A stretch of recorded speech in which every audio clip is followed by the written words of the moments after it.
ایک بات ذہن میں رکھ لیجئے کہ ہمارے دین کے دو حصے ہیں. ایک وہ حصہ ہے جو ہمیں کسی معاملے کو صحیح طریقہ کرنا سکھاتا ہے، ہمیں جائز ناجائز کی تعلیم سکھاتا ہے، حرام حلال میں فرق سکھاتا ہے، اولیٰ اور غیر اولیٰ کی مسائل بتاتا ہے، ہمیں یہ بتاتا ہے کہ ہم نے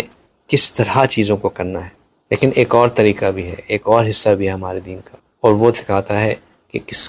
کی بیسٹ اسٹیٹ کیا ہے. اگر ہم صرف شریعت کو پڑھیں گے تو ہم یہ تو ضرور سیکھ لیں گے کہ دیت لینے کا حق کس کو ہے، دیت کتنی ہوتی ہے، قصاص کون لے گا، قصاص کی صورت میں کیا کیا صورتیں بنتی ہیں، قصاص اور اس کے مسائل یہ بھی شریعت کا حصہ ہیں. لیکن ایک اور شعبہ بھی ہے جو یہ سکھاتا ہے کہ معاف کرنے کے مسائل کیا ہیں، معاف کرنے کے فضیلت کتنی زیادہ ہے، معاف کرنے والے کو اللہ کتنا پسند کرتا ہے. ہمیں دین یہ بھی سکھاتا ہے کہ میاں بیوی میں اگر مسئلہ آ جائے تو طلاق کس طرح ہوتی ہے، ہمیں یہ بھی بتایا جاتا ہے کہ بیوی کا نان نفقہ کس کی ذمہ داری ہے، کون دے گا. لیکن ایک اور طریقہ ہمارے تعلیم کا حصہ بھی ہے، وہ یہ بتاتی ہے کہ بیوی کو غلطیوں کو معاف کس طرح کیا جاتا ہے، بیوی کے ساتھ اچھا سلوک کس طرح رکھا جاتا ہے، اپنے گھر کو جوڑ کے کس طرح رکھا جاتا ہے، اپنے بچوں کے ساتھ اپنی اولاد کے ساتھ کس طرح رحمت کا معاملہ کیا جاتا ہے. ہمارے شریعت ہمیں یہ ضرور بتاتی ہے کہ 4 شادیاں جائز ہیں،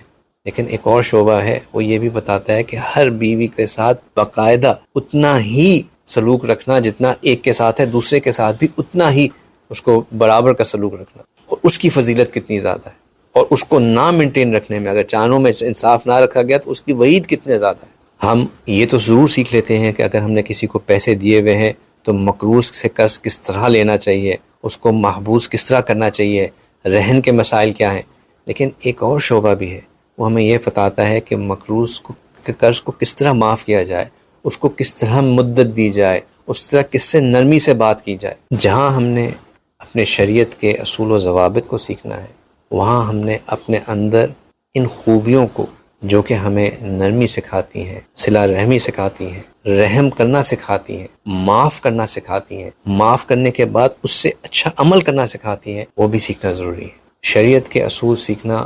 مدارس میں بیٹھ کے صاحب علم لوگوں کے ساتھ بیٹھ کے سیکھے جاتے ہیں. لیکن یہ جو دوسری تعلیم ہے، یہ دل کی محنت ہے. یہ بندہ صرف تب کرتا ہے جب بندے کی میں مٹی ہو، دل سے کینہ بغض حسد صاف ہو چکی ہو، غصہ مٹ چکا ہو. اس دل کی محنت کو بھی ہم نے اتنا ہی سیکھنا ہے جتنا ہم نے شریعت کے اصول و ضوابط کو سیکھنا.